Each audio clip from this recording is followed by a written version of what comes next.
जय हिंद साथियों। अब आपके सामने लेकर चलते हैं हम सीटेट के हिंदी के पेडागोजी प्रश्न, जो कि आपका क्या है प्रीवियस ईयर का क्वेश्चन पेपर है। अब आपके क्या है कि समय बहुत कम होने के कारण प्रीवियस ईयर के क्वेश्चन पेपर का रिवीजन बहुत ही जरूरी है।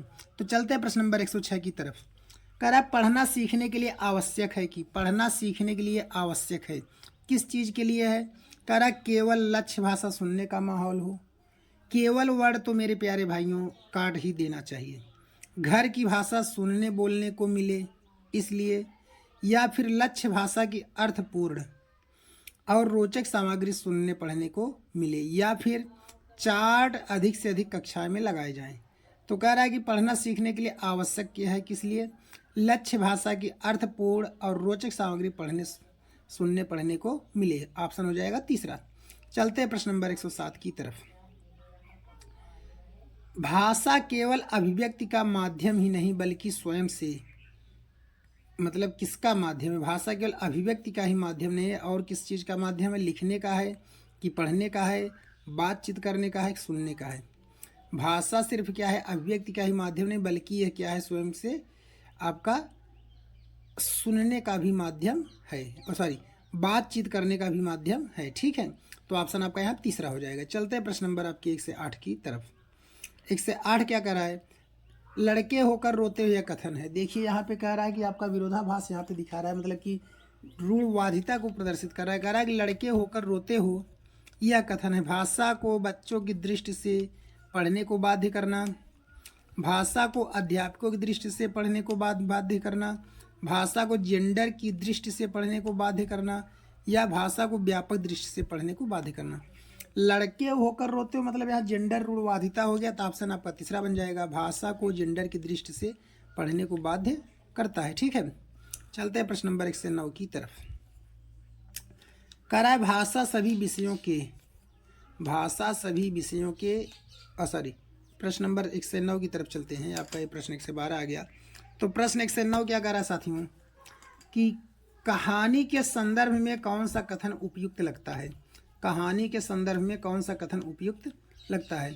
कहानी में संवाद होना चाहिए, या कहानी में शुरुआत होना आवश्यक है, या फिर आपका कह रहा है कहानी में शुद्ध भाषा होना चाहिए, या फिर कहानी में कथानक का होना चाहिए। कहानी के संदर्भ में कौन सा कथन उपयुक्त लगता है, तो ऑप्शन क्या हो जाए, कहानी में शुरुआत होना चाहिए।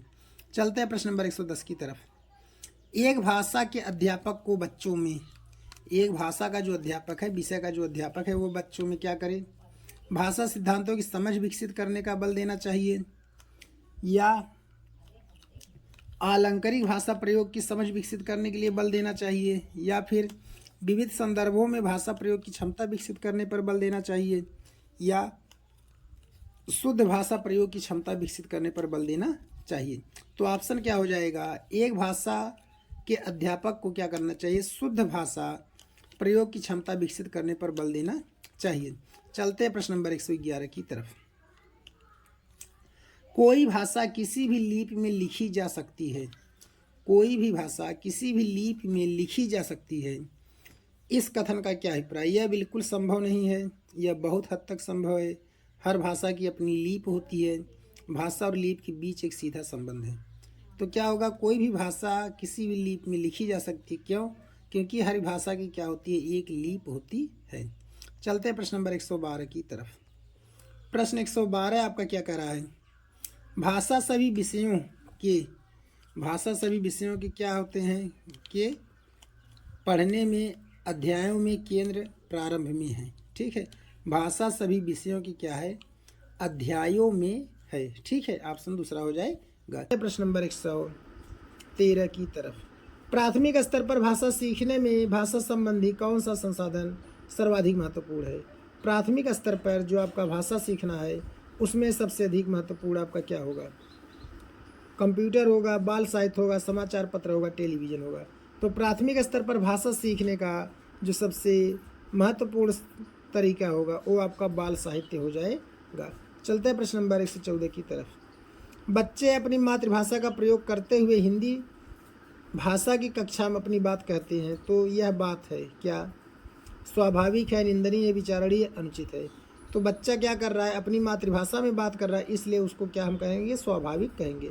चलते हैं प्रश्न नंबर 115 की तरफ। बहुभाषिकता हमारी पहचान भी है और हमारी क्या है, मतलब कि यहाँ पे एक्स और वाई करके अभिन्न अंग है। सभ्यता संस्कृत होगा, सभ्यता साहित्य होगा, संस्कृत साहित्य होगा, संस्कृत चुनौतियाँ होगा। तो ठीक है, 115 में आपका हो जाएगा बहुभाषिकता हमारी पहचान है और हमारी सभ्यता व संस्कृत का अभिन्न अंग है। तो ऑप्शन आपका पहला हो जाएगा। चलते हैं प्रश्न नंबर 116 की तरफ। कह रहा है प्राथमिक स्तर की पाठ्य पुस्तक में कार्टून भाषा, भाषण, विज्ञापन आदि बच्चों के भाषा क्षमता के विकास में क्या है। प्राथमिक स्तर की पाठ्य पुस्तक में कार्टून, भाषण, विज्ञापन आदि बच्चों की भाषा शिक्षण में क्या है, सहायक है, बाधक है, निरर्थक है, अनुपयोगी है। तो देखिए बच्चा छोटा है, वो कार्टून आदि चीज़ों को देखकर इंटरेस्ट लेगा, पढ़ने में रुचि लगाएगी, इसलिए क्या हो जाएगा, सहायक हो जाएगा। चलते हैं प्रश्न नंबर 117 की तरफ। प्रश्न 117 क्या कह रहा है, पाँचवीं कक्षा की कहानी, पाँचवीं कक्षा की सुहानी, पाँचों किन्हें आंखें दोनों आदि लिखती है। ठीक है, आप सुहानी के लेखन क्षमता के बारे में क्या कहेंगे, मतलब आपका यहाँ पे सभी में बिंदी लगाई हुई है, तो इसके बारे में क्या कहेंगे आप सुहानी के। ठीक है, तो ऑप्शन आपका कह रहा है वह अनुनासिक चिन्ह का प्रयोग बिल्कुल नहीं जानती, वह अनुनासिक चिन्ह के प्रयोग के प्रति सजग है, वह अनुनासिक चिन्ह के प्रयोग के प्रति लापरवाह है, वह अनुनासिक चिन्ह के नियम का अति सामान्यीकरण करती है। मतलब इसमें जो आपका नियम है तो हो जाएगा वह अनुनासिकरण का जो नियम है उसका अति सामान्यीकरण करती है, मतलब सभी के साथ उसको क्या करती है, जोड़ देती है। तो चलते हैं प्रश्न नंबर 118 की तरफ। विद्यालय में भाषा शिक्षण के लिए कोई कार्यक्रम शुरू करते समय सबसे महत्वपूर्ण है। विद्यालय में भाषा शिक्षण के लिए कोई कार्यक्रम शुरू करते समय सबसे महत्वपूर्ण क्या होगा।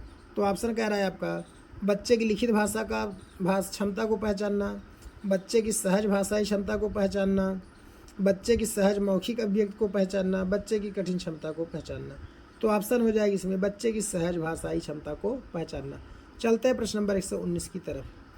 कई बार बच्चे स्कूल आते हैं 2 या 3 भाषाओं को बोलने की क्षमता लेकर लैस होते हैं। तो आपका क्या होगा, कई बार बच्चे स्कूल आते हैं 2 या 3 भाषाओं को और बोलने की क्षमता से लैस होते हैं। तो मतलब क्या होगा आपका यहाँ पर 119 का ऑप्शन जो बनेगा पढ़ने के, लिखने के, रटने और समझने के। मतलब जब बच्चे स्कूल आते हैं तो 2-3 भाषाओं को क्या करते हैं, समझने में भी सक्षम होते हैं। चलते हैं आज के लास्ट प्रश्न की तरफ। प्रश्न नंबर 120 आपका क्या कह रहा है, किसी विषय को लिखने का मतलब है, किसी विषय को लिखने का मतलब है उसकी को सीखना, उसके को सीखना। ठीक है, किसके बारे में होगा, अवधारणाओं विषय वस्तु उपयोगी, अवधारणाओं शब्दावली, शब्दावली विषय वस्तु। तो ऑप्शन इसमें आपका जो बन जाएगा अवधारणाओं और शब्दावली बन जाएगा। तो दोस्तों अगर आपको हमारा वीडियो अच्छा लगा हो तो हमारे चैनल को सब्सक्राइब, वीडियो को लाइक शेयर कमेंट जरूर करें। ओके, जय हिंद।